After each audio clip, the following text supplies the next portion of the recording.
Well, on to our big spotlight for this evening. The fate of the DDCA hangs in the balance after a three-member panel appointed by the Delhi Chief Minister Arvind Kejriwal proposed its immediate suspension. The panel, comprising of the secretaries in the Sports and Urban Development Ministries and Delhi government's legal advisor, was in fact set up to inquire into the allegations of corruption in the DDCA. The panel has now proposed in the interim that the Delhi Cricket Board be run by professional cricketers, apart from bringing it under the ambit of the right to information. The ball now has been lobbed in the court of BCCI. The move has now thrown a question mark on whether Delhi will host the fourth test match between South Africa and India starting next month. On that big story, I'm now joined by Kirti Azad, BJP MP and former member of the Indian cricket team. Thank you so very much, sir, for joining us and being part of the show. Well, the key recommendation made by the Delhi government-appointed panel is the dissolution of the DDCA board and its replacement by professional cricketers. You're somebody, sir, who has been arguing for long about the need for more transparency in the system. Your initial reaction, sir, to this development? Yes, I have not gone through the report, but I definitely have seen the reports on television, various news channels. And also I was in court and I also spoke my mind. I let them know as to what I felt. But then definitely DDCA is a den of corruption. There is nothing known as sports in DDCA. It's basically you scratch my back, I scratch my back. You get 40 crores of rupees every year as subvention money, out of which only 7.5 crores are spent on either administration or cricket. Where does the other 32.5 crore goes? Nobody knows. They are illegal squatters at DDCA because they don't have a lease for the last 13 years. Unauthorized construction has taken place, and they don't have a lease, and yet they sublet 9 corporate boxes to various corporate houses worth 36 crores of rupees. And I fail to understand, after the MCD, the Delhi government, the central government have served notices from their various departments, they have taken no action. So I'm very surprised as to, is this the way how the government runs? Strong words there from you, sir, and we're going to come to each one of those issues that you've highlighted. But tell me, sir, the key recommendation, of course, is the replacement of the existing board with professional cricketers. On that specific point, is that enough? Well, I don't know whether how much influence the Delhi government report will go, because DDCA is registered under Section 8 of the Companies Act, which was earlier Section 25. So it's basically the board that has to take the call. And since the Lodha committee is looking into various matters of bungling and other problems that are plaguing the state associations, also Justice Mudgal committee report had come in on the conflict of interest of IPL. So there's so many things that are going on, and especially cricket being a religion in our country. And when you have daylight robbery happening in very much in the capital of Delhi, then one can understand what must be happening in the various other associations. But sir, this isn't the first time, in fact, you've raised your concerns, because I remember you had also filed a complaint specifically with the Registrar of Companies a few years ago on the grounds of alleged financial mismanagement. Do you think, therefore, that the core issue as far as DDCA appears to be a case of not having enough checks and balances in the system? Well, also, apart from the board members, I think it's also the various agencies of the government who have overlooked after having served notice. I know from 2006, the LNDO of the Urban Development Ministry has been serving them notice that illegal construction is there. They have served them so many times. They also said we'll re-enter. Yet they have not sealed the premises, and which is a very, very surprising thing. After all, it is a land worth 30 acres, which goes into over 5,000 crores, and they get away with every type of nonsense that they can do. That's the worst part as far as DDCA is concerned. But so one recurring criticism as far as cricket administration as India is concerned is the level of interest that politicians have shown in being part of the running of the affairs. The committee raises that issue partly by proposing that DDCA should only be run by professional cricketers in the interim. How do you look at that, sir? Yes, I'll give you another example. Why cricketers? It's because, there is so much overage fraud. 2 FIRs have been lodged as far as DDCA is concerned. There are so many other associations where old age fraud has taken place. Money exchanges hands to players, And when it comes to the politicians, well, we all know how well disciplined they are.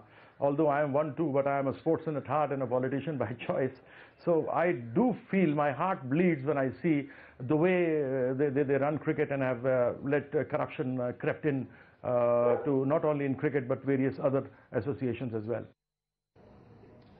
So recently we've seen BCCI making some important decisions, including the removal of Ravi Shastri and Roger Binney, two of your fellow teammates, in fact, from the 1983 World Cup winning team, for a possible conflict of interest. So clearly there is an attempt on the part of BCCI now to have a cleaner image and win the trust of the fans.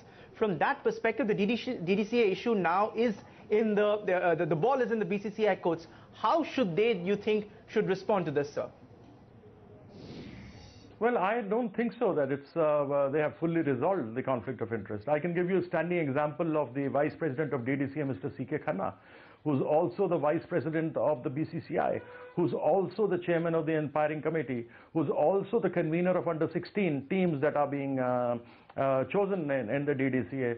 So they have a man straight away who votes for them, who has a conflict of interest. Ravi Shastri does not vote for them, so he's out of that. So is Kumble, he doesn't vote for them, so conflict of interest on them. But what about their own members who are voting for them, like the Vice President C.K. Khanna, I told you, and is known for his notorious activities in DDCA. Right.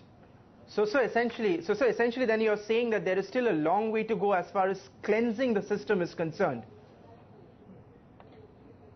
Well, yes, it's an organ stable, and I'm sure Mr. Manohar will take a lot of effort to do that. Even Hercules had to put in a lot of effort for that.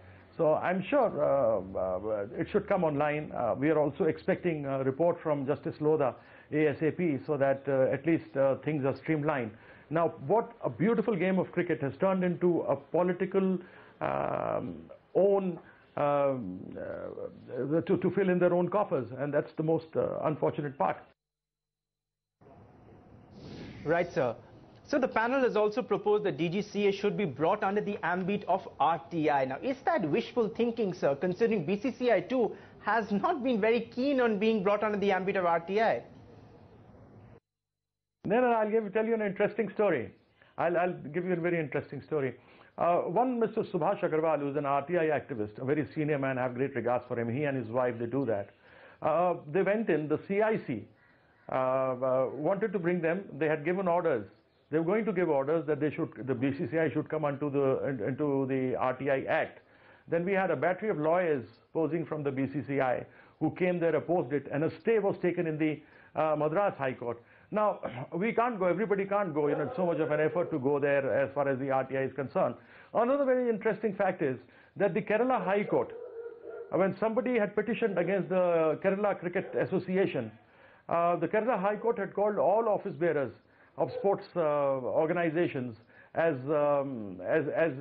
public servants, so they are coming under the RTI. The Kerala Cricket Association, they came to the Honorable Supreme Court to have that order stayed, but it wasn't stayed. So they, in fact, actually are under the RTI, and I have great regards for the judiciary. I would expect the Honorable Supreme Court to get all these cases from all these high courts, get it in one place, and I'm sure Mr. Lodha is looking into it. And RTI is one thing which has been, but the CIC says that the BCCI should be in the RTI. The stay also should come here to the Honorable Supreme Court, as they have quashed the appeal that the Kerala Cricket Association had brought into the Supreme Court. They should quash that also stay that is there in the Madras High Court. So those are the important issues that you're highlighting, sir. But unquestionably, the fans are the custodians and the real stakeholders in the sport. Now, many would say that they are also getting impacted now because of these issues, considering the fact that the fourth test match between India and South Africa may not take place. And in fact, you have also proposed that it should not take place, sir. Wouldn't that be the most unfortunate thing for the cricket-loving fans of Delhi? It's a capital city. Whose undoing will it be? Whose undoing will it be? It will be DDCA.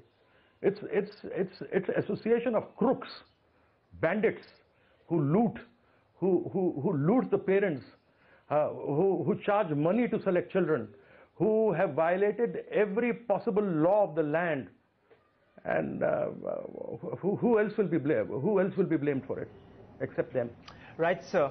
Right, sir. You've used some strong words, sir, I mean, to describe the DDCA, but have you given evidence in the courts or to the ROC on these specific issues, sir, that you raised here on the big picture? Okay, yes, ROC doesn't work. It doesn't work. There is a conflict of interest there. The Urban Development Ministry doesn't work. They have served notices long ago, and yet they're taking no action. Had it been their personal property, they would have been sitting in courts and fighting it. But unfortunately, it's a government land. They do government service. They're not into private sector where you are judged by your efficiency. And it's unfortunately, I being a whistleblower, I feel really sorry. I'm a representative. I've won 4 elections, and I feel very odd that I write letters, I don't get answers. I have to ask through RTIs, get all this information. And I have all those information. I have supplied it to all those who matter and concerned in this entire issue. We leave it at that, Mr. Kirti Azad. Always a pleasure to have you join us. Thank you so much for taking out your time. Those are some of the big issues that he has highlighted, and may the powers that are listening and maybe take notice and do something about this rot.